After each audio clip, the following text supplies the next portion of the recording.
All right, so we have a good group here this evening. I do have to apologize on behalf of my colleague, Alisa. She's unfortunately unable to make the presentation tonight. She had a medical emergency. So you're just here with me. I'm going to take you through the pretty much a high level overview of what you should be doing with your young person, depending on where they are in their college admissions journey. And then I'll share a little bit more about what we do in terms of helping young people prepare for the college process. So would love to, if you are able to, have you uh, do an introduction in the chat.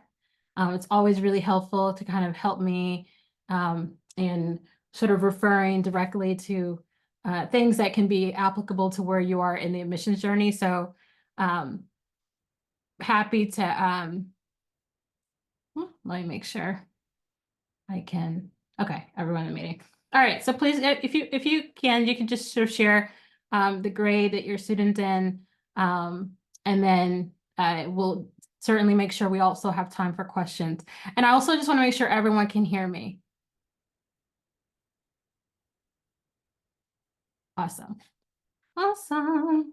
All right, well, my name is Bethany Goldzer. I am a consultant with Potomac Oak Tutoring. I've been with the company for probably just a little bit over a year now. I'm going into my second admission cycle, but I've been a college consultant for 17 years.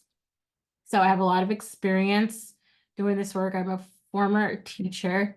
Let me go ahead and share my screen now that I know that everyone can hear me. And I know we're going to have people sort of all over the spectrum. Some of you have younger students that are in 8th grade, and I like that you're thinking about this right now. Some of us are getting really into the process. We have older students, so we're going to make sure we address all of your questions, concerns, things that you're thinking about. So this is a workshop that we do every single year around college planning and college admissions. And I'll talk to you about how those two things are different. Here's what we're going to go through in this session. One, what do admissions officers look for? What you should be doing now if you have an 8th, 9th, or 10th grader, and what you should be doing now if you have an 11th or a 12th grader. So you should walk away with this workshop with a lot more clarity on where you are currently, where your young person is currently, and then what would be the next right steps to kind of get them more in a position to achieve whatever your college goals are. So for those of you who just joined, my colleague Alisa, unfortunately, she was supposed to be here with me running this workshop. You're stuck with me, but don't worry, you're in good hands. I've worked in college admissions and consulting for over 17 years. I went to University of Chicago. I was a teacher in New York City public schools for 3 years. Is actually where my career in college admissions started, because I taught 12th graders who, in between learning government economics, were also ready to make that transition to college. So I just started helping those students with the college admissions process. I went on to build one of the largest nonprofits in New York City that works with students on college admissions, worked with thousands of students in various capacities. And I've done this work privately since 2012. And I'm excited that I am part of the Potomac Oak consulting team. I've been with the company for a little bit over a year and going into my second admission cycle with Potomac Oak Tutoring. So you're in good hands, I hope. Certainly feel free as I go through the presentation, if questions come up, certainly feel free to put them in the chat. I'll take a look at there as we go and try to address questions as we go, but then I'll also make sure that there's time at the end of the workshop to address those questions as well. Okay. And then let me just take a look in the chat to see who we have. We have a parent of an 8th grader. Awesome. Okay.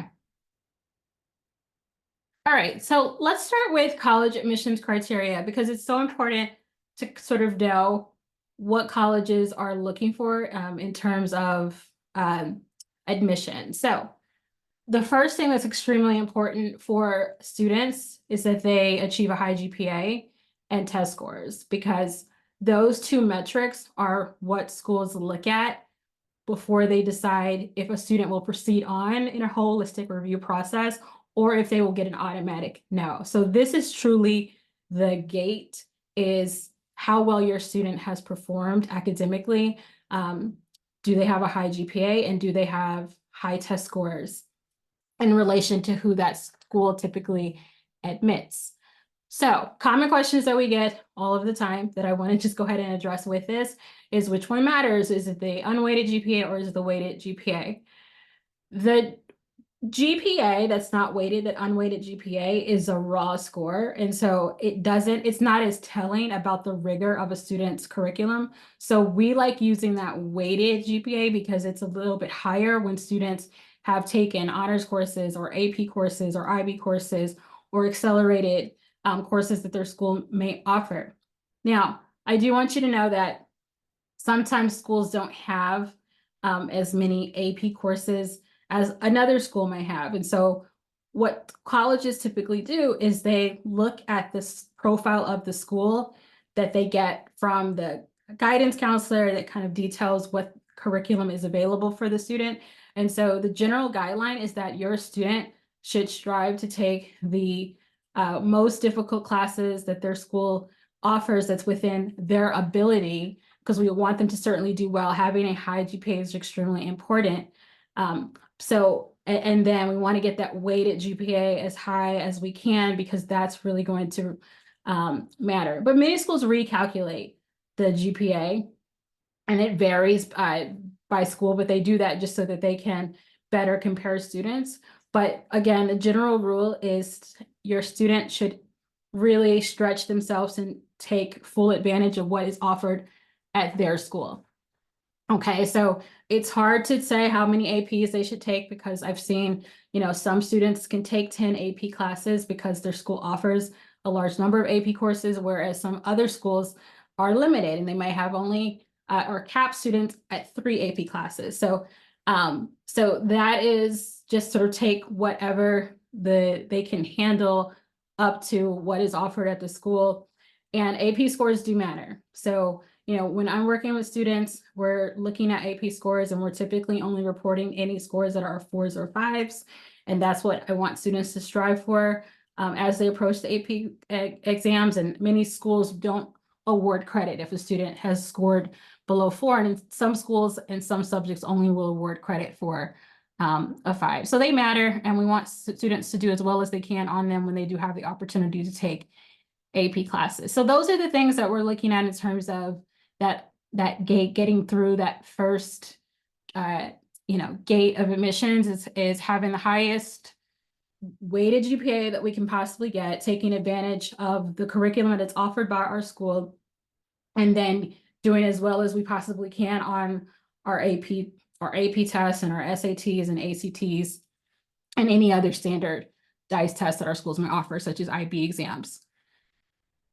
In terms of questions that we also get are, which test should I take? Should I take the SAT or should I take the ACT? Take the one where your student should take the one where they feel like they are performing their best. It really doesn't matter for colleges per se, like if they prefer an ACT or an SAT. You want to take the one and report the one where your student has done the best on it, where they are able to improve the most on it. And in terms of when a student should take a test, once a student has gotten past Algebra 2, they're typically ready to start taking the standardized test. They've learned all the math that they need to learn in order to excel on these tests, so they should move forward and take those tests. Usually that's somewhere between late sophomore year and the spring of junior year. And they can there's no limit on how many times they can take the test. I've had students who take the test and they're done after 2 sittings, and I've had students who've taken the test 5 times. In an age where students can super score, they're only reporting the scores that they want colleges to see. It really doesn't matter how many times they take it. It's something that the student shouldn't be concerned. I want them to take it as much as they need to take it, much as they can handle. And then I want them to feel like they've gotten the score that they feel is their best score that they can report. And in terms of should I take the SAT or ACT at all, the students should take the test. And I'll show you in a later slide the impact that test optional admissions have actually had on outcomes for students. And so there's a general consensus now that like students should be taking the standardized test to have the score. And many schools are returning back to tests required. So those are just some basic questions when it comes to the academic criteria that colleges are really looking at. Now let's get into some of the subjective factors that go into a holistic admissions review process. So these are often make or breaks for many students, particularly students who are of Asian background. So many of our just families that we work with, these are some challenges that we want to make sure that you kind of understand are going to be extremely important, especially if your student is targeting an Ivy or a top 20 university. Okay. So the first thing is that tier 1 activities are extremely important. So you have to, just already assume this to be true, that any student who has made it past the first gate onto the admissions officer's desk, they all have excellent scores. So that's pretty standard. And so this next piece here is, do they have activities that make them stand out amongst their peers? So examples of tier 1 activities would be your student has won a national award. Your student is at the top of their field in a particular field. So that could be they've done research in a lab, and they've made author on a published paper. Or they are participating in a highly competitive summer program where they were able to secure a spot out of over 400 applicants. Or they founded a notable organization. So it's not just founding an organization, raising money, but it's founding a legitimate organization that has received significant news coverage or recognition from a public official. So I worked with a student a couple of years ago who organized a food drive in her community. The senator came out and sort of congratulated her and gave her a special award. She got some news coverage for that. And so she's at Cornell right now. That was a big deal. And she was able to link to the story and all of the printed media that covered this event. Those are examples of a tier 1 activity that Ivy Leagues really want to see from students. Other things they care about in terms of the activities is engagement. So the level of engagement that the student was involved, that would include leading activities, having a leadership position, time commitment, not only number of years in the particular activity, but also the number of hours that they're committing to the activity. Passion, so that activity showing alignment between their academic interest, personal passion that they have, and that usually really kind of comes out in any additional essays or that the student may write about this activity.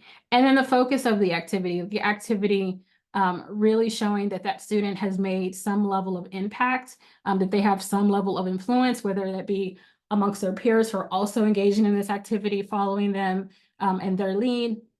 And again, the alignment that it has with their particular field of expertise or future major. These things are really important. And then we're always looking for quality over quantity. So the students that are the most successful in admissions don't only focus on having a lot of activities on their resume. That doesn't really help. What does help is really showing that deep level of engagement, number of years involved, number of hours involved, really showing that student is an expert in that activity. That's what's really powerful. All right, then the next thing is really being able to sort of take these experiences that a student has had, the academic experiences, extracurricular experiences, and their passions and their story of growth, and being able to codify that and write very memorable essays that showcase a unique story that only they could write. And that's something we always pressure test with students is like, is this a story that two other kids at your school who are applying to the same colleges could write? And if it's yes, yeah, then that's not going to be a memorable essay. It really has to be something that's so unique, so tailored to their own journey, that an admissions officer, when they read it and when they have to kind of go to committee and talk about this student, it's memorable. It really sticks out to them. It moves them. Okay, the other thing is letters of recommendation. So similar, I think a lot of times students and families may underestimate the importance of the letters of recommendation. You really have to make sure that students are asking the right teachers, and also that those teachers are equipped to really speak pointedly about your student, their accolades, their qualities, their fit for a particular school, and that the recommendation letter is going to be one that really strengthens their overall application. So, we typically are advising students to not ask the teacher that you feel like will write the best recommendation letter because they're a good writer.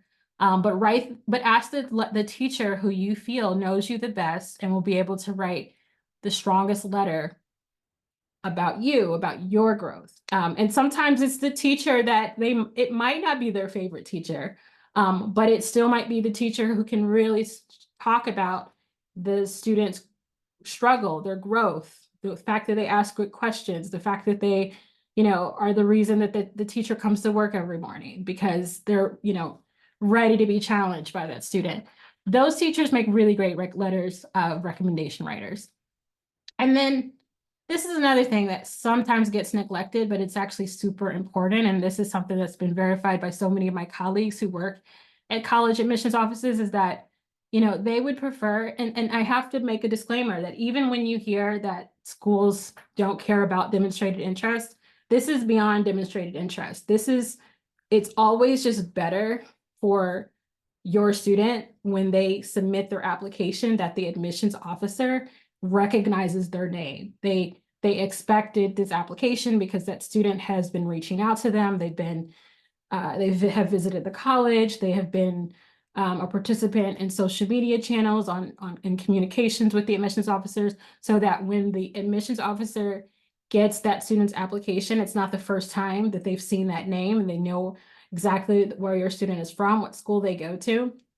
And that really kind of helps that admissions officer if there's any question about your student's seriousness about going to their university over another one, and that they haven't just applied there because of the name.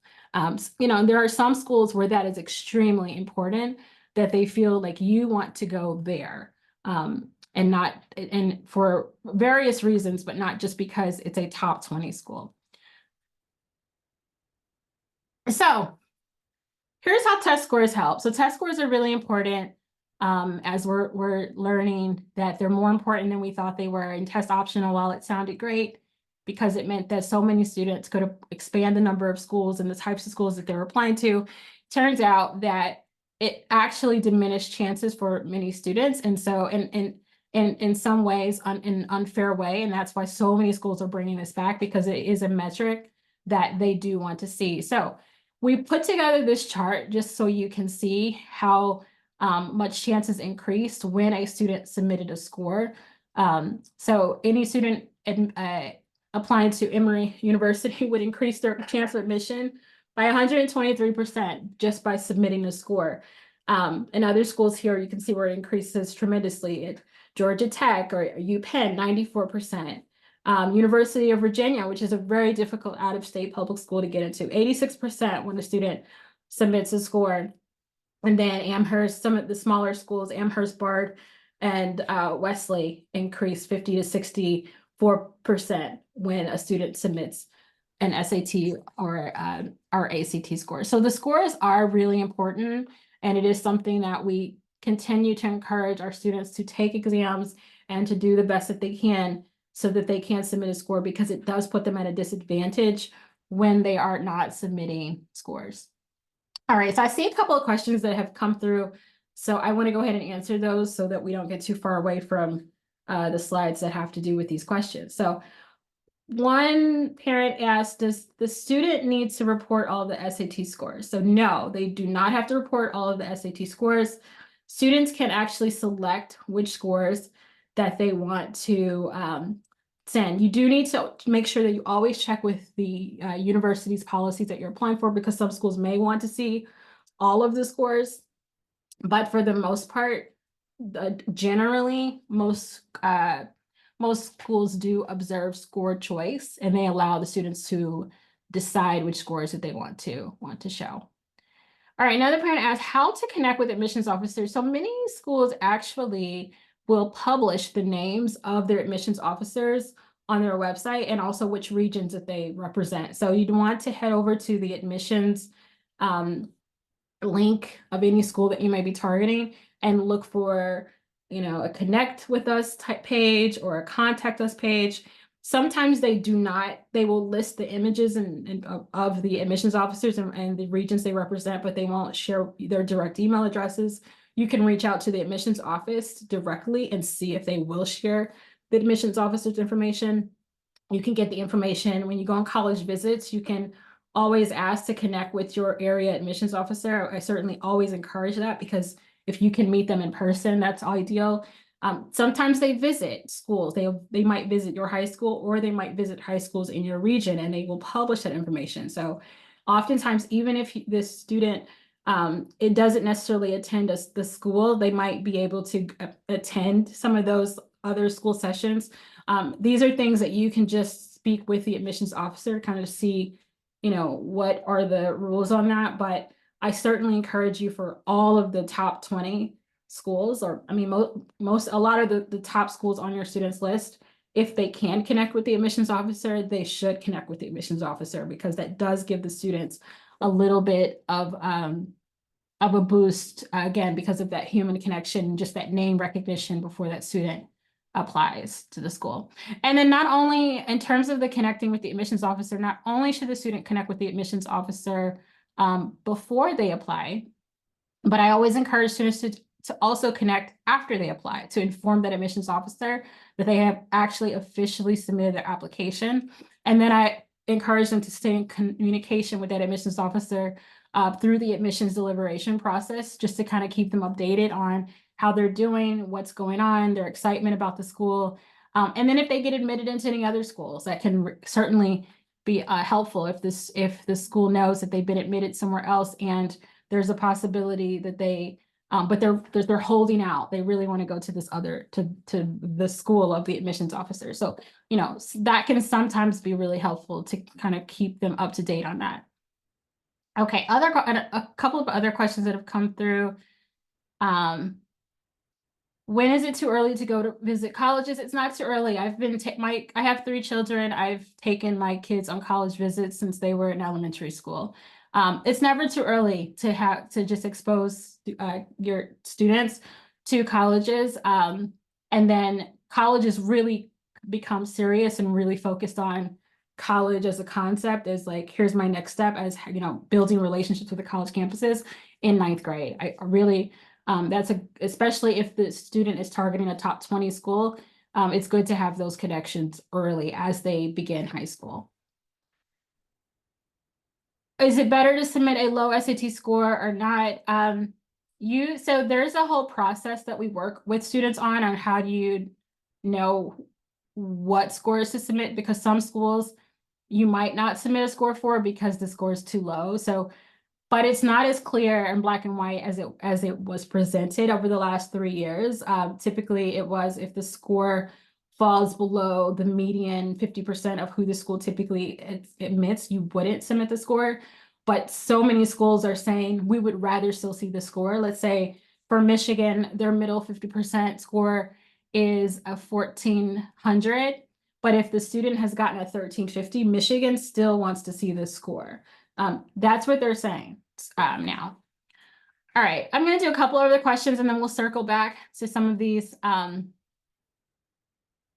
right, this is a good one. Can a letter of recommendation come from a 9th or 10th grade teacher if the teachers are their club sponsors? Absolutely. I actually love 9th and 10th grade recommenders if the student has maintained engagement with a teacher through a club, because then that teacher is able to speak to not only that student's academic aptitude, and they're going to know that because if they're on a department, they would even be in a regular communication with the 11th and 12th grade teachers, and they know how that student's performing, but they will also be able to speak to their leadership potential and growth. And so I love that.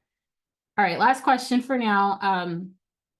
Should we tell the colleges if we're going to say, for example, in 8th grade? All right, I don't know if I understand that question. But if you're saying that should we go visit in 8th grade, then yes.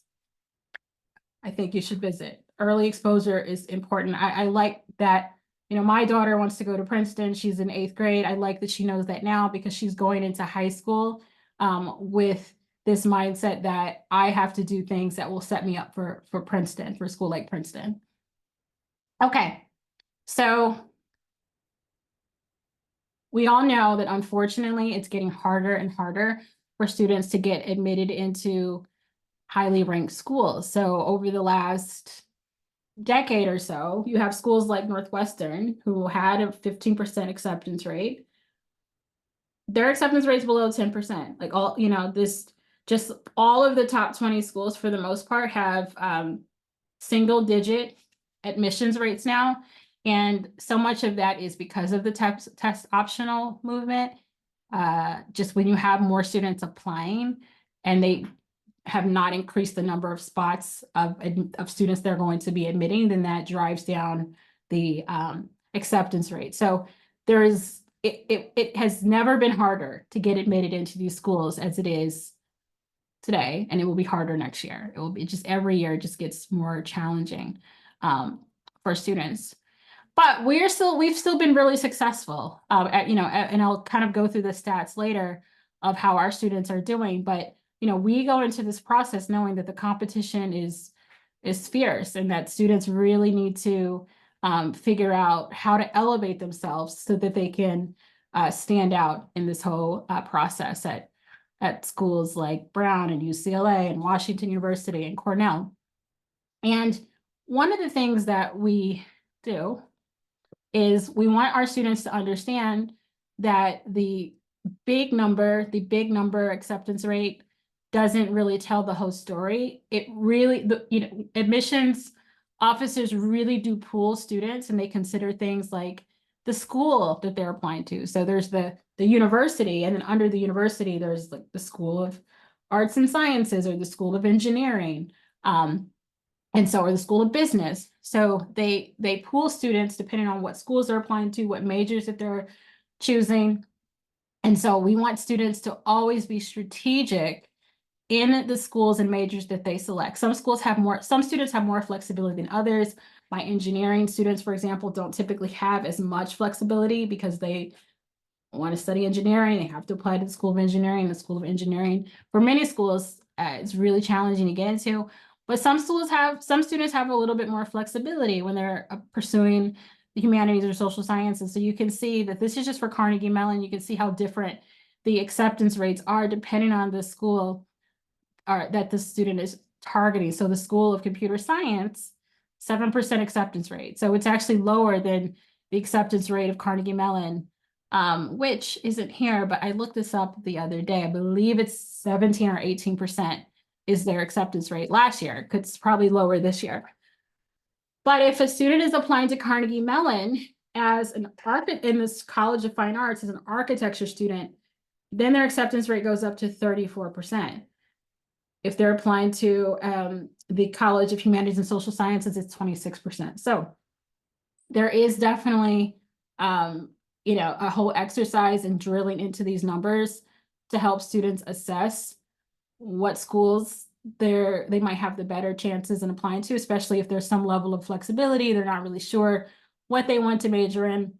And most students change their majors. So when they go to college, they get more exposure and they do decide the major they really want to do. And so often it's very different from what they decided in high school. So we do have these conversations with students just to kind of make sure we're being strategic about what we choose, because it can put us in a better pool. And another thing to kind of look at too is when we look at the data, this is data from MIT, sometimes you have to look at gender. Genders can be a factor in acceptance rates. So for MIT, you can see the acceptance rates are much higher for females than they are for males. And it's declining. I mean, well, it's declining overall, but so it's just it's one of the things you have to do is when you see that big number that shares the acceptance rates is to really drill down and kind of look at the profile of your student and figure out how those acceptance chances shift depending on where you live geographically, male or female, major, school you're targeting, things like that really do matter. Okay, and then for Cornell, there's also a factor of when you apply. So when you apply, if you apply to Cornell early decision, the acceptance rate for the class of 2026 was 19.2%. And where I lived, I'm actually based in New York. So for this number is actually higher for New York students because Cornell has a state university division. So it could be as high as 30% for students applying to Cornell from New York State, only if they applied early decision. It goes down tremendously when a student applies regular decision. So we'll talk later about early decision versus regular decision, but timing also matters when it comes to the competitiveness of the pool that a student is applying in. And some of that has to do with when a school is receiving an early admissions application, they know that student really wants to go to that school. And so that's going to help them with their yield. It helps them build a class of guaranteed students. When they are looking at the regular decision pool, these students are fillers. They're sort of looking through who didn't we admit early, who are we still missing in order for us to build this perfect class. And so they are looking for a very particular type of student in the regular decision round. So we really want students to really figure out of their top schools, like when would it make sense to apply early just to kind of boost their chances. And then if they're a regular decision applicant, then they just need to be strategic about, is this the right school? Then are these the right schools on the list so that they're going to really help to fill a gap that a student may have. So I hear it's beautiful piano playing, but I do want to request that if you could keep yourself on mute because it just makes it really difficult for folks. And let me see if I wish I was more tech savvy because I can probably mute.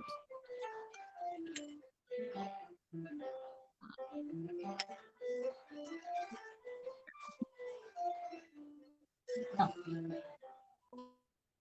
Okay. Okay.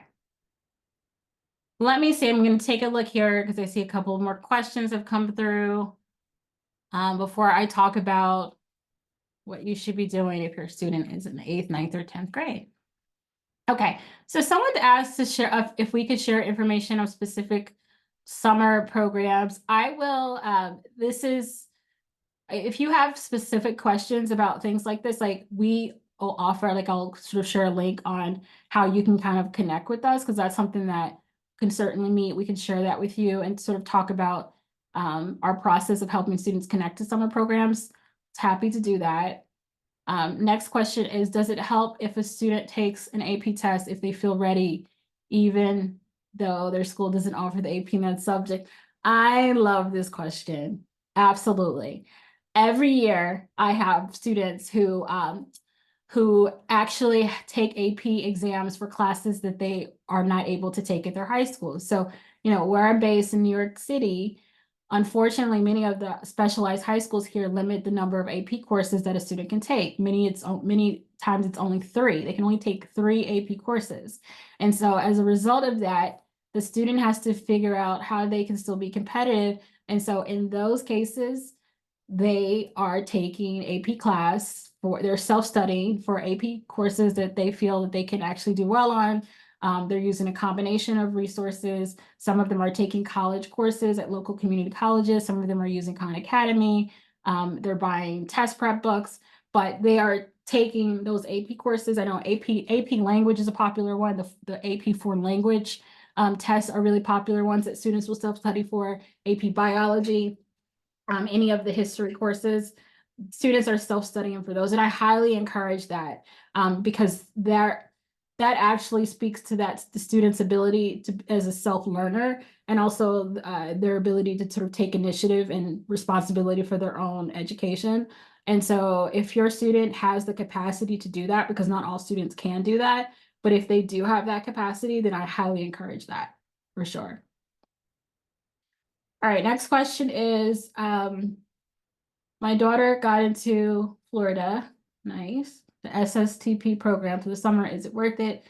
So just to kind of make this general about summer programs and programs, pre-college programs, they are typically good when it comes to exposing your student to college, the experience of college, a campus, sitting in a classroom, being with a professor, doing some research.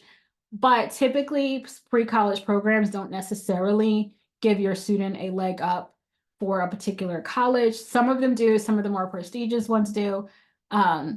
But typically when you're going into a summer pre-college program, it's about the experience of college and that kind of exposure. There are better things that students can do that position them for success in the college admissions process from a pre-college standpoint. And so examples of that would be, I often have students make a list of local colleges. So I have a student who lives in Connecticut, in Greenwich, Connecticut, and he had made a list, UConn, Yale, University of Bridgeport, Sacred Heart. It really doesn't matter the level of the school. What he had to do is be able to secure his own research position so that in a lab with a professor that isn't really limited to just the summer, so that it would not only would he be able to do the research with a professor during the summer, but it would extend into the school year. So it would give him that depth and that engagement, opportunities to be published, really some of these prestigious opportunities that top schools are looking for, those tier 1 experiences. And so he made a list of 100 professors that are in the field of computer science at all of those different schools. He got one response back, and you have to do a lot of, you have to reach out to a lot of folks to kind of get one response back, but he got one response back, one yes response. He actually got over 10 responses back, but 9 of them were no. And then he got the one yes, and now he'll be doing summer research with a professor at UConn in the field of AI that he's actually interested in. And she's given him a ton of work that he's super excited about. And that's, like I said, that's going to elevate his resume. So I like some the programs like the one at University of Florida, and I think that, again, they're good when it's about the college exposure. But in terms of the tier 1 level activities, you want students to either apply to the longer term prestigious programs, or curate their own experiences, really take that initiative and build relationships with professors who will allow them to work with them, and they get university experience. Okay, will this be recorded? So it will be recorded. I'm sure we will share it out. My colleague, I don't know if he's still here, he'll be able to confirm that if we're going to share this recording out. Okay, and then where do they test for the AP course if their school is not allowing a particular course? So usually you can look within the school district and the student can go take the test at another school. So the AP test is offered by the College Board, and so the student, when they can usually register to take that test, and they would take it at another school. So you have to navigate that, but it's generally allowed because there are students who get homeschooled and still need to be able to sit and take AP exams. Okay. Does it look bad if I get a good grade in the AP class and don't submit my exam score? I mean, it is what it is. It's if you don't submit the score, then the school knows that you either did not take the test or you did not get a good score. So it is what it is. And that's why I want all students to strive to get those high scores. If you're taking the AP class, you're sort of approaching it as you would when you go to college. You want to get an A, ideally, B+, the lowest that you strive for. And so that's kind of how you have to look at that AP test. You want to aim for that 4s or 5s. That's your A to B+ range that you're striving for. Okay. So, planning. How many of us think that 8th grade is too early to start planning for college?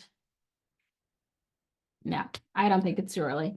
8th grade is such a good time to start planning for college. So many families come to us and they say, I know I'm coming early, but I'm like, oh, you're coming at the right time. 8th grade is a wonderful time. So our planning process really starts in the 8th grade, and it continues until a student is in 10th grade. And once they get into 11th grade, then they transition into a new period. But in the planning phase, here are the types of questions that you should be asking and exploring. So one is, which high school is your student attending and why? So the decision of where your student is going to high school is a personal one, of course, and it's, highly dependent on where you live and, what the rules are in your district and how much flexibility there is. Some students don't have a lot of choice, others do. But the key thing is making sure that you're understanding of what is offered at the high school and that you're working with your young person to know exactly what's available and how they can take full advantage to developing goals, building out their plan for high school, and how that aligns with what they'd like to study in college and do as a career.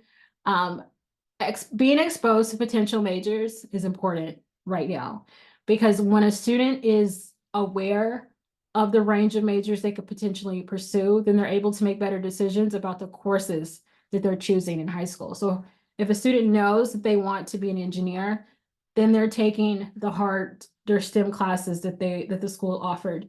They're taking calculus, they're taking physics, they're taking classes like computer science and AI and machine learning, and they're participating in robotics. So these are important things that if a student is that aware now, that they're choosing the classes that are actually going to position them for those types of majors in college. Okay, they're being strategic about their goals. So I like 8th, 9th, and 10th graders to really focus on 3 types of goals. A personal goal that has something that has to do with personal development. So that could be things like time management, taking risk, trying new things, interacting with people, getting comfortable with adults, because that's a thing, is like, I'm too scared to talk to my teachers. But those relationships, as we know, are very important, that students are building those relationships. So we do one personal goal, then we pick a career goal.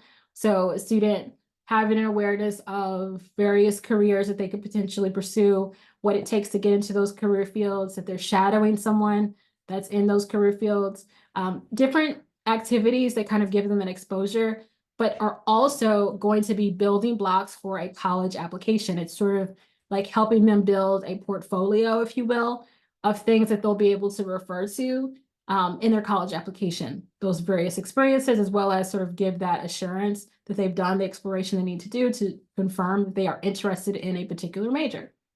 And then the third type of goal that I like to work on with my 8th, 9th, and 10th graders are college goals. So college and educational goals. So in that field, definitely academics goes in that, definitely more college awareness and exposure of the types of colleges that are out there. If there are particular schools that we're targeting, the Ivies or the Ivy Plus schools like UChicago or MIT, what do schools like that look for in candidates, that they have visited those schools, that they have had conversations with professors or admissions officers early on. And sometimes it's not so much about the particular school as it is about understanding this concept of college. So like, what is a university? How is it divided? What does a campus look like? And, just making sure that students understand more of the anatomy of college is extremely helpful as they make their transition into planning and picking and choosing and selecting colleges. Okay. Are you tracking your students' trajectory via Naviance? So many schools have Naviance. Some of them are using other programs now to really track a student's performance. And also it has really good data on colleges and also admissions outcomes for students at the high school. And students are able to put all different things in there, their academics, their extracurriculars. They're able to, some of them are able to connect with schools if the school has that subscription level where they can connect with schools. So Naviance is a wonderful resource and something that's great to refer to as a student begins to, again, build that portfolio that they will eventually use to apply to college. All right, do their goals match their academic status? So again, if I have an engineering student, computer science student, if I have a dance student, the grades that they have should be excellent in those fields, because excellent grades shows mastery of this field and shows that there truly is an alignment and interest. And then they have a curriculum that matches. So if I have a student who's interested in business, then I want to see classes that show that they're interested in business. So they've taken marketing, they've taken their school's business course, they've taken calculus, they've taken economics. So curriculum is showing a student who is positioning themselves for a great business program. And then if they haven't done those things, because that's the thing, is sometimes, right, a student doesn't know in ninth grade that they were interested in business or engineering. And so there's really time to elevate that. And so that's what we work on. Like, what can we do to elevate the profile and get the alignment that we need to tell the story of a prospective pre-med or business or engineering student?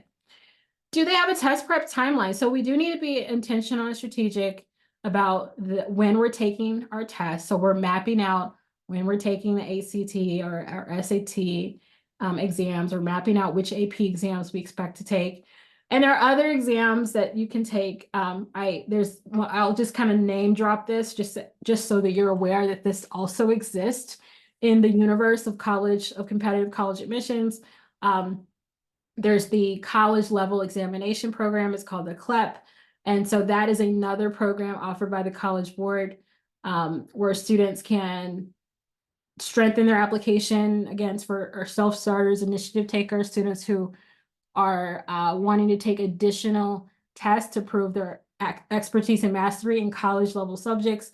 So like that's a conversation I have with some of my students who, it's like 13 AP exams. That's not enough. I feel like I need more to show that I have deep knowledge in engineering. Okay, so let's take some CLEP exams. They're $85 a piece. They're a little bit harder than AP exams, but the student feels like they're ready for it. So like whatever the test strategy is, we've outlined all of that, and we know exactly when these tests are happening and what type of prep needs to go into being able to score as high as the student can on those tests. Does the interest reflect what they're doing outside of the school? So, it's the best resumes are where the student, their interests inside of the classroom are really aligning and supporting the things that they're doing outside of the classroom. So, those critical questions that kind of come up in some of their classes extends outside of the classroom, and they're creating projects that showcase the things that they're learning in the classroom. So I had a student this year, she's on her way to University of Michigan. She learned concepts about water purification methods in her AP biology class.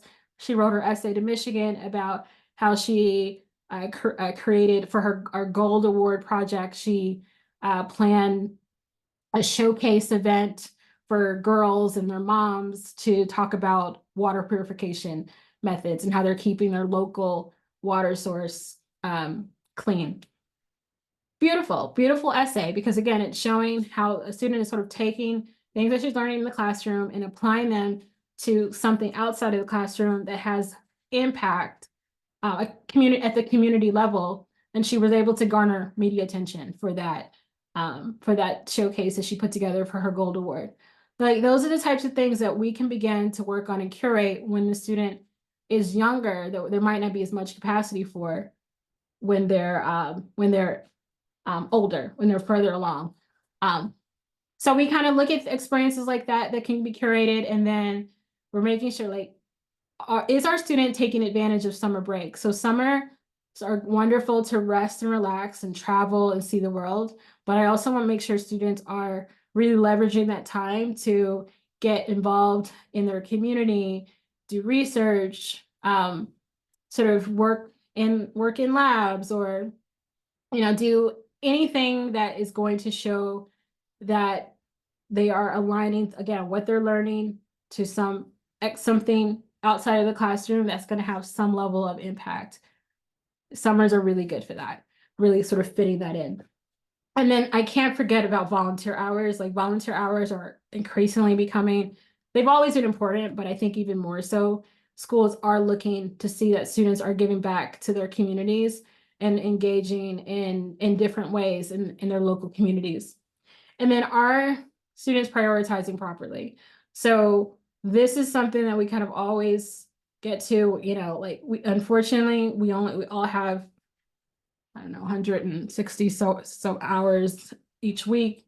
And we got to figure out how we're going to use that time to get all of these things in, particularly if we're targeting our very selective institutions. So, we work on this with students so that they're spending their time focused on the right things, and things that aren't going to help, don't really matter, that they're minimizing those things. Okay.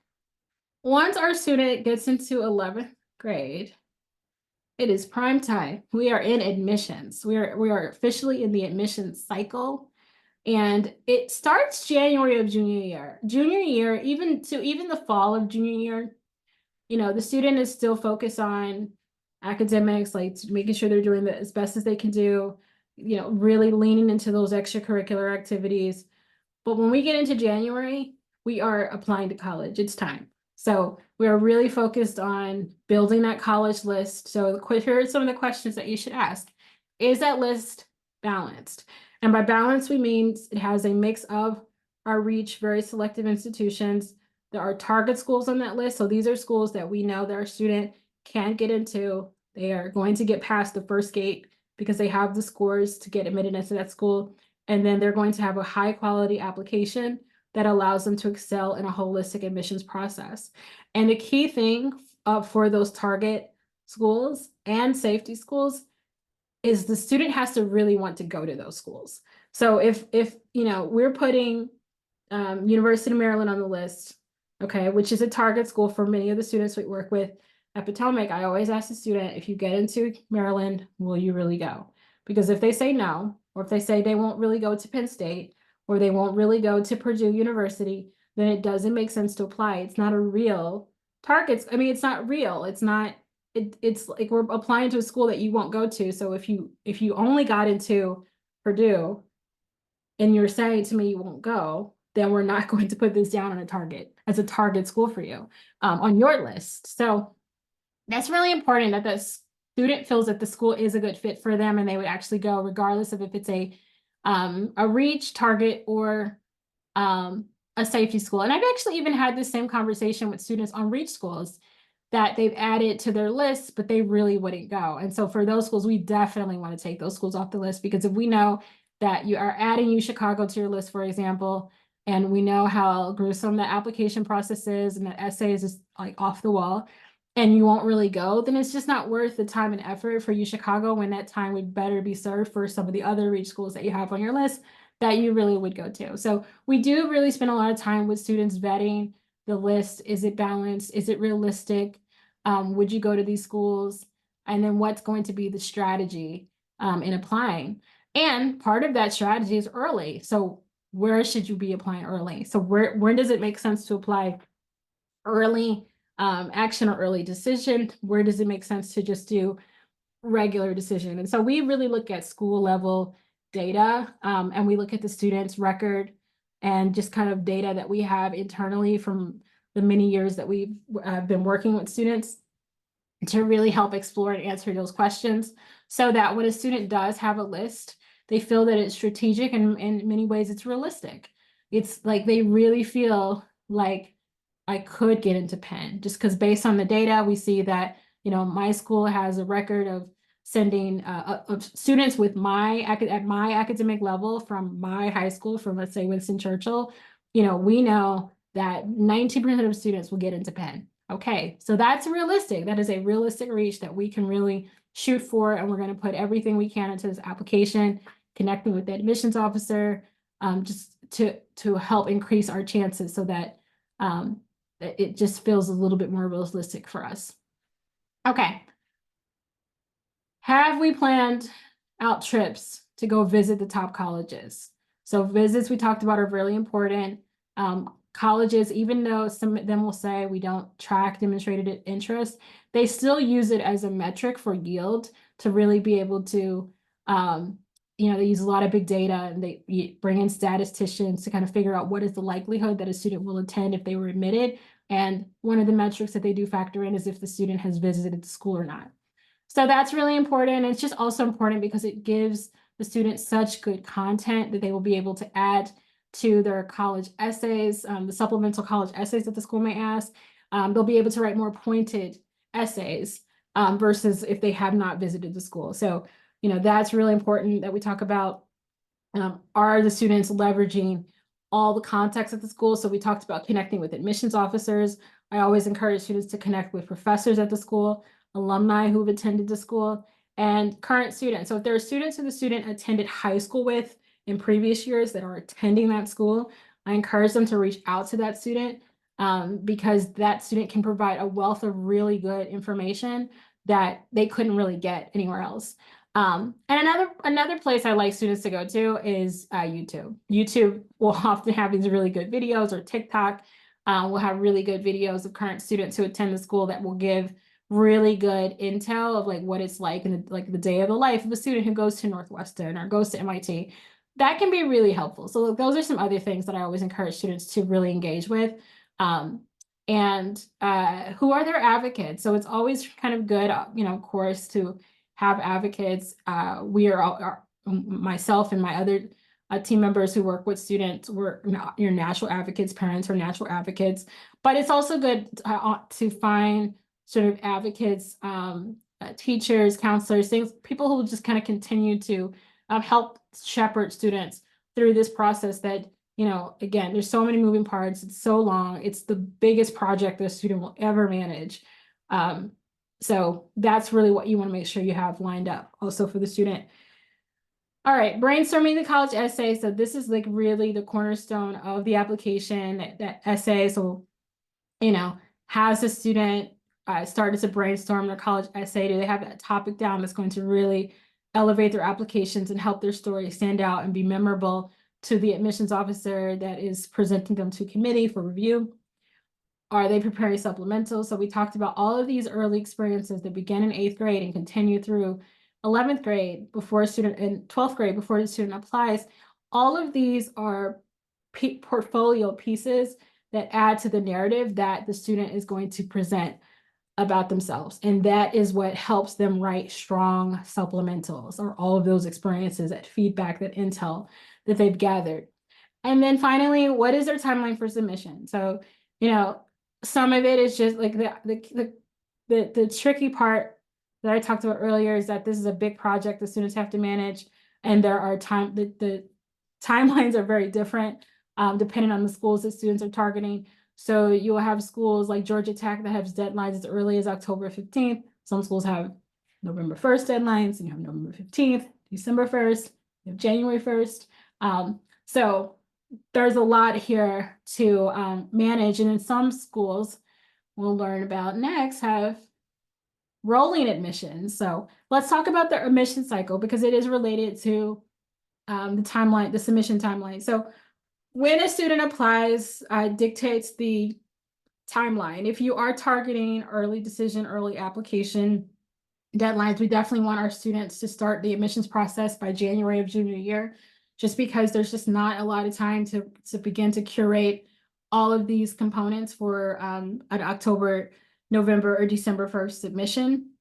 And the benefit of applying early decision is, and just early decision means binding. So it means that a student is applying to the school, and if they get admitted, then they absolutely have to go. And this is a very serious agreement. In fact, when students break the early decision agreement, then it impacts future students at their school in future years. Like I have examples of schools, like Syracuse, for example, comes to mind, because a student at a particular school reneged on their early decision, then Syracuse has not admitted any other students from their school early decision. So this is extremely important that students do abide by this, or it really does have impact. It can impact their own admission to other schools if it's learned that they actually did not withdraw their application like they were supposed to from the other schools that admitted them. And so that will affect them, but then it also affects other students. So this is extremely important, not anything to take lightly. The benefit of this is it's less stress. Students find out that they've been admitted in late December. And also there's a higher acceptance rate. So that's really nice. And then some schools have an early admission cycle, but it's not binding. This is called early action. So the deadline is typically, it's similar early, somewhere between October 15th and December 1st. Always check the schools to see when the exact deadline is, but it's not binding. And it does offer similar benefits in terms of earlier notification and higher rates of acceptance. And the other benefit of early action can be additional scholarship consideration. So if a school has early action and then regular decision, they will typically exhaust many of their merit scholarships in the early action round. So it's any school that offers early action, then I advise students to apply early action, because there's not binding. There doesn't make sense not to. Let's get that application in. So like University of Maryland College Park is early action. And in fact, they fill most of their class with early action applicants. So if a student doesn't apply to UMD early action, they're in a serious disadvantage. So early action is extremely important. Okay, regular decision usually falls somewhere between January and February. So this is just the regular, the final round usually is the largest admissions pool, and the chances are usually lower. But a lot of times students have no choice but to apply in the regular decision round because they've either chosen their one early decision school. And if that school only offers early decision and regular decision, and the student did not apply early decision, then they have to default to regular decision. And so this is why a big body of work that we work on with students is really being strategic about how we use that early decision, so that we're applying to the right schools with that. And then other schools we're applying to regular decision. They don't offer early action. And then there's rolling. So rolling, just this with the rolling, the timeline is, it really does shift the timeline a little bit. So rolling admissions is first come, first serve. So it means as the school receives applications, they will review them and they will render a decision. And so many of the larger state schools have rolling admissions, even if they have a deadline, they're really rolling. So make sure you kind of look at that when you're looking at, and like when you kind of get into the Common App at some point, or you're on the school's admissions website. So we're talking about the big schools, like the Ohio States, the Penn States, University of South Carolina, like some of those bigger schools are really rolling. And so we want to get the application in as soon as possible. So when I have students targeting these larger state schools that are have rolling admissions, then we try to get this application in by the end of the summer, so that the student can be in the first wave of decisions. Because once these schools get a lot of applications, then the admissions chances can decrease as that school admits more and more students. And also their merit scholarships also decrease. There's less of that available. Okay, so I'm going to answer a couple of questions before I move on, because I see some things have come through, and I think we're doing really good on time. So, okay. All right, so we have a family based in Ohio. My rising ninth grader is interested in the field of medicine. Parent is a physician. From what I can tell, she's a bit young to volunteer in the hospitals and clinics. Hoping to know what we can do, especially in summer, to increase her chances to be able to get in the field of medicine. So there are programs that there are like general STEM-based programs that she can do as a building block so that when she is in a position to be able to volunteer at a hospital or clinic or a high school professional, a high school pre-professional medical program, that she has a strong resume to show that she is really interested in field of medicine. So I would certainly encourage you to kind of look at more general like STEM programs that are set up for younger students, 9th and 10th grade students, and they exist. And there are some online that you would take a look at. Like those are things that we actually do in the planning curriculum with our students, is sort of explore what is available in your community. And then especially like Ohio, like I don't know if you're like in Cleveland, but I mean just there's so many different opportunities there that we would kind of explore together. And some things, you know, that students do that are younger are they shadow doctors. So they identify like who are doctors in our network. So if you're a physician, I'm assuming you might have some colleagues that are also physicians.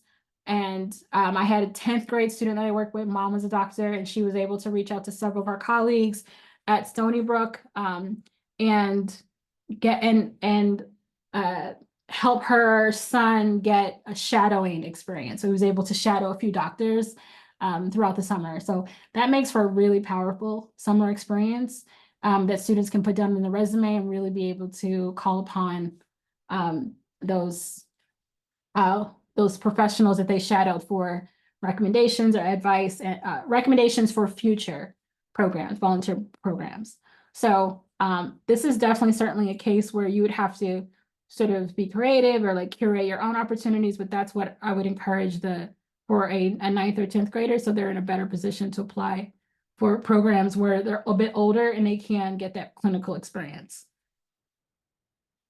Okay, how young can volunteering start if there are ways to look for opportunities locally? So volunteering can usually start around 8th grade. I see students, like my daughter is in the 8th grade, and no, she's in the, sorry, she's in the 8th grade. I'm like, wait, I had to think about it for a minute. She's like, is she 7th or 8th? She's in the 8th grade. She's volunteering. She had to find her own opportunity.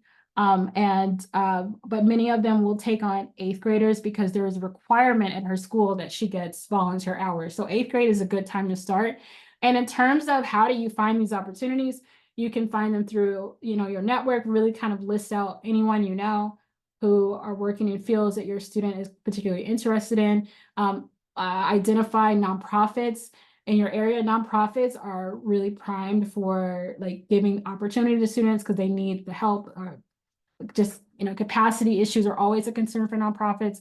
And what's great is that I don't want you to necessarily be limited by your community, because so many organizations are allowing students to volunteer virtually. You know, especially if your student is good at social media, or they can build websites, or they're a great writer. I've seen students that have been able to really get good volunteer opportunities by leveraging some of those skills that they have for nonprofits, even ones that aren't in their own community. So, you know, let's say that you identify nonprofits in DC, for example, or Baltimore. So like it's too far to commute, but they can, it's close enough where they're kind of aware of that region, and then they can plug into those volunteer opportunities remotely. All right, how do schools know if you have visited, especially younger grades? So they take, anytime you visit a school, you're filling out some sort of card when you get there, or you're filling out an online registration card for the visit. And I encourage that you do that, because most schools are using some sort of customer relation management system like Salesforce, and they're tracking that kind of data, like who's coming to visit. And so that can put your student on their radar early. So I know sometimes people like to do unofficial visits because we're traveling to Texas, to Austin, and we just stopped by UT Austin. I want you to stop by the admissions office and fill out a contact us form or some sort of form to let them know that you were there, you visited, so that they can get into that CRM. All right, does a student apply to a particular college within a university? How difficult is it to transfer between colleges later on? It can't. So this is a great question. It depends on the school. So some schools make it very difficult to transfer, and others, it's as simple as you fill out a form, you have to get it approved by the department head or the dean of the college, and you can just transfer over. Sometimes there are GPA requirements, so it's something that you have to, in the expiration process, it should be one of your questions that you do make sure is answered. So to give you an example, I have a lot of students who apply to so at Cornell, they have a land grant university. And so I do have students who will apply to the land grant university. It's the College of Agriculture and Sciences, something like that. It's CALS for short. And it's separate from the Cornell's College of Arts and Sciences. And so they'll apply to CALS because it's high, their chances of getting in are higher, about 30% in the early decision round. And then once they go to CALS for 2 years, then they will transfer to the College of Arts and Sciences or the College of Engineering. It's not tremendously difficult to do that for Cornell, but it's an effort. But it's an effort that's worth it for them, given that the acceptance rate at the college for them would have been 8%, and then for CALS it's 30%, and they're paying the in-state tuition. So it really depends on the school. All right, let's talk about essays. Essays we know are really important. We want our essays to be really powerful because oftentimes it is the essay that makes a difference, especially when you have students who have high GPAs, that have high SAT scores. It's their voice, it's their story, it's their voice. It's tell us what this all means. What are you passionate about? What is your purpose? How does this school sort of fit into that purpose and the vision for your future? Most of the time, most schools won't require more than 4 essays. Most schools. There's some schools that are a little bit unreasonable. It's like, what? Like Virginia Tech, they have a tremendous amount of essays. It blows my mind how many essays that they require. And Austin, University of Texas, Austin also has a lot of essays. But most schools require somewhere between 1 and 4 essays. And what's great is that even if a student is applying to 15 or more schools, they usually only need to write about 5 core essays. So when we work with students, we actually help them write essays by type. So they write their general essay, that's one. And then they might write why this college type essay, and then a why this major type essay, and a significant experience type essay. And we do that because we want students to be able to recycle these essays.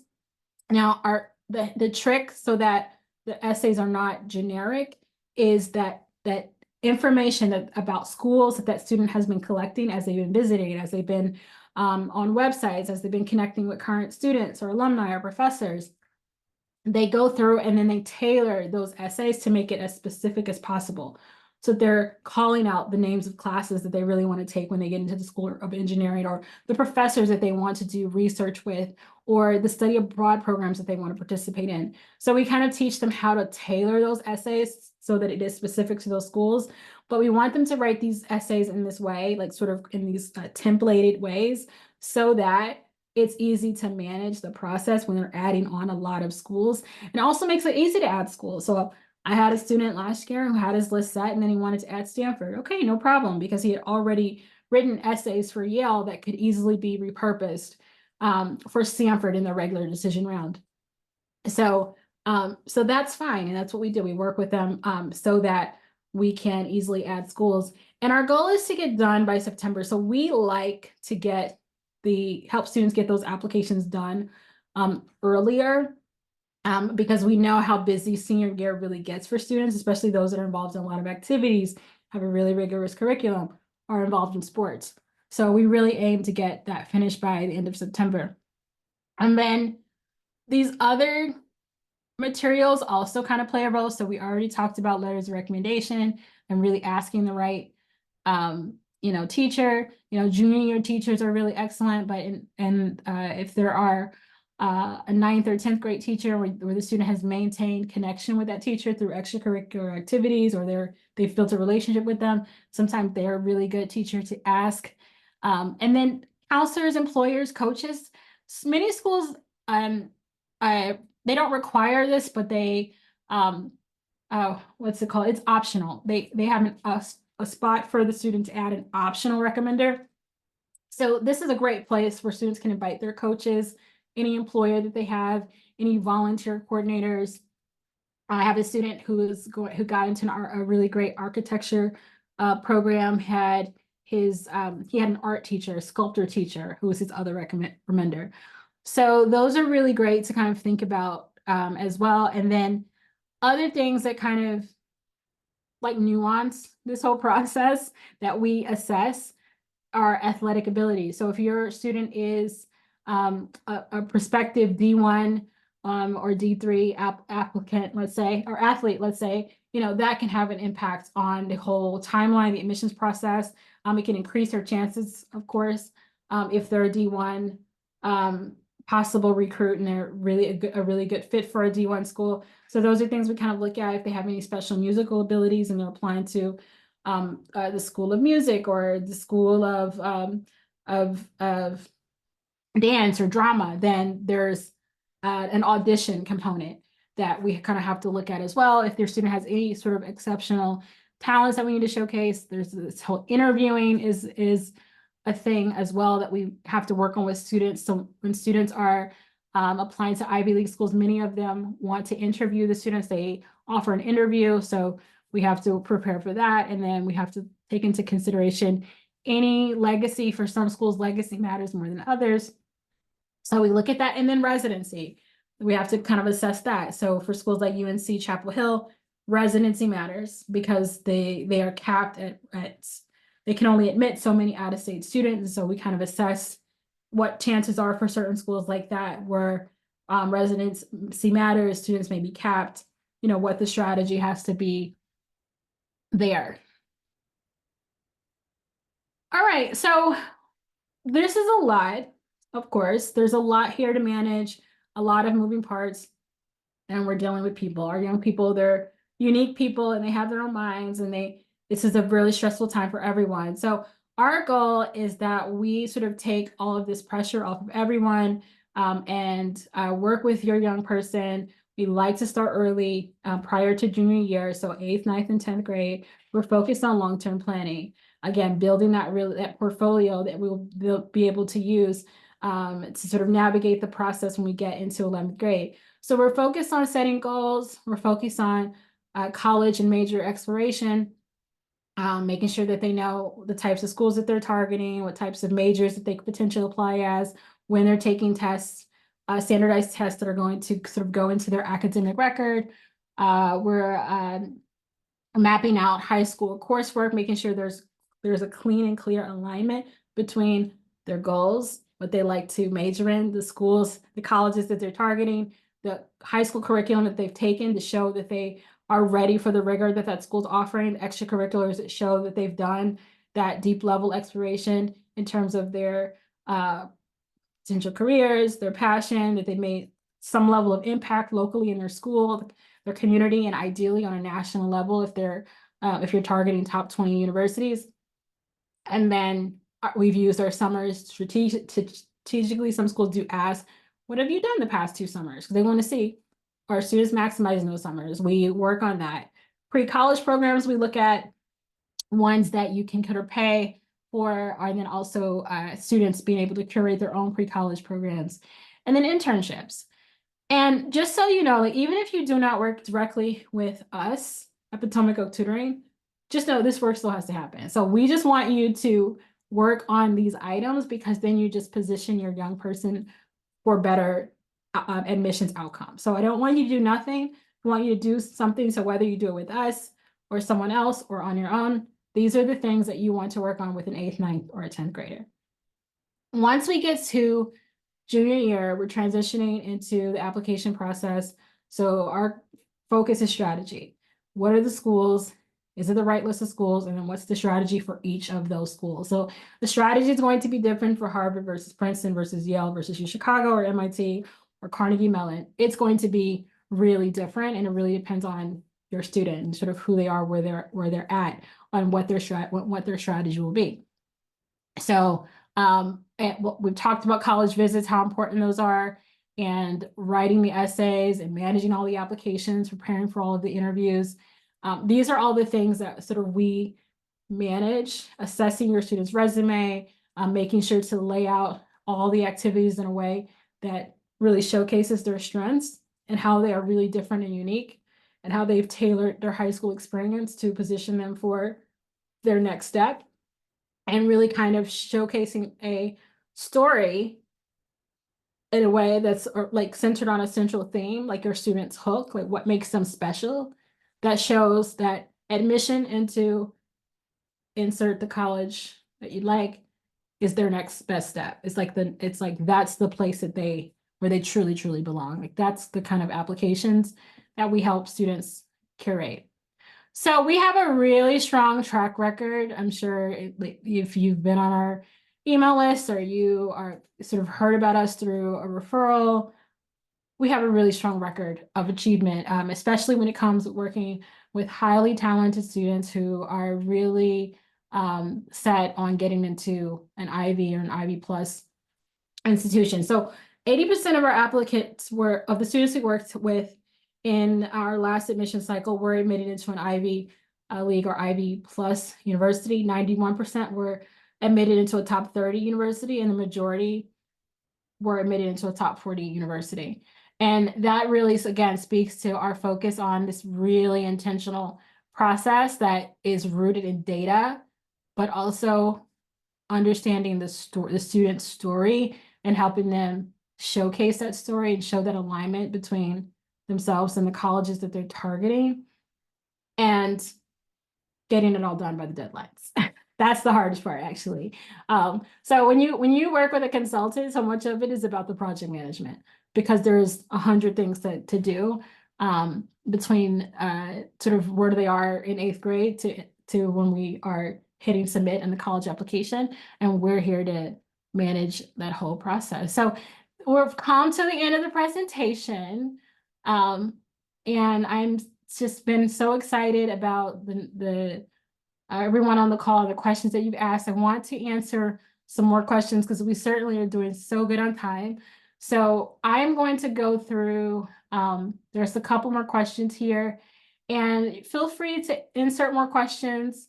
And you can certainly, if you like, you can come off mute if you need to. You can raise your hand and we can come off mute if you want to ask questions that way. But I also want to make sure before I forget, oh boy, I wish that I was more tech savvy. All right. I want to make sure that if you want to connect with us, that you know how to do so. We offer free consults, and let me see. Gotta make sure I send it to everyone. We offer free consults, and these consults are really good, a place to kind of connect with us about any particular concerns you have about in terms of where you are, where your student is in their journey. We can answer those particular questions that some of that have asked that are really particular to sort of to you, and kind of go deeper into the process and how we work with students and support them through the planning and admission phases. So I certainly encourage you all to take advantage of that. It is free. A lot of families find it useful, especially if they just need more clarification on burning questions that they have. So let's see, we have some more questions that have come through. Okay. Oh, I like this question. Does a student apply to a particular, oh, no, we answered that, sorry. Okay, is there an advantage to working with a local consultancy firm? So the advantage of working with a consultant is on the college process is about just sort of making something that's very complicated, long, and stressful much easier. And one thing that you probably know already is that unfortunately, students don't think you know anything. My daughters, I have 3 kids. My daughter and my son are both preteens. They don't think I know anything. So anything that I tell them, they just don't place a lot of value on it. And so a consultant is really good at being able to kind of translate what your desires, what your concerns are, the kind of guidance that you're hoping that they get for them, so that they're not as resistant to it. Like I have so many parents tell me that that's actually the key value proposition, is that they feel like there's no arguing about, what you should do and where you should go and when you should get things done. And you're not spending those last few years in the house arguing about this very stressful transition. But then there's also just the project management of it all, like all of these tasks that have to be done, all of the deadlines, just sort of sitting with your student to write an essay. And the essay, the best college essays are ones where the student is extremely vulnerable and they open up and share things about themselves that they've never told anyone. And so sometimes they are really embarrassed to share those deeper stories with their parents. And so when they're working with a third party, they feel like they can open up in a way that is so authentic that does make the difference in college admissions outcomes. And some students are natural at natural writers and they can do that. But I have found that the majority of students struggle with the depth that they need to get to when they're writing a college essay. And then the other benefit is that I found oftentimes the students get better served by their schools. So we all know that the guidance counselors, the high school counselors ratios are extremely high. So you might have one counselor has over 500 students. So when a student kind of gets help now they're getting this tailored attention from a professional who's really probably more up to date on college admissions on the field than school counselors are, because their job isn't really so much about college admissions, but it's just more so about the high school experience. And so oftentimes I will find that students actually get better assistance from their schools when the guidance counselor knows that they are working with a professional. And so I very often will interact with guidance counselors to kind of get information, get things submitted on time, have that student's application kind of be at the top in terms of on the Naviance side of like getting recommendation letters submitted, because they know that student's already submitted their application in October. And so, there's so many benefits to it. And so we know it's an investment, but it's really an investment that many of our families will say pays for itself in terms of the time savings, headache savings, relationship savings, some of these things that you just cannot get back. So again, I encourage you to connect with us, and then my colleague will make sure that we can work and get a consultation scheduled, and we can sort of talk through again what we do and like, does this kind of make sense for your family situation? That's a good question. Okay, does working in a paid job during high school help in college admissions? Absolutely. In fact, that is one activity that schools place high value on for sure. And because one, it shows so much in terms of the students' discipline, determination, initiative, the fact that they have a skill that someone is willing to pay them for, commitment. I mean, it's if one of the objectives of a college or university is to prepare a student for the world of work, then paid employment demonstrates that student is learning hard and soft skills that are preparing them for the world of work. So paid employment is extremely important. It is something that if a student is, if the family is okay with the student working, and it doesn't really matter the job. I have students who are working at McDonald's and have been really successful in getting into Harvard and Princeton with McDonald's, along with other activities that they've pursued, because just that holds a lot of weight that student is pursuing a paid job while they're also balancing activities and academics. So yeah, paid employment is excellent for sure. I'm a huge fan of paid employment.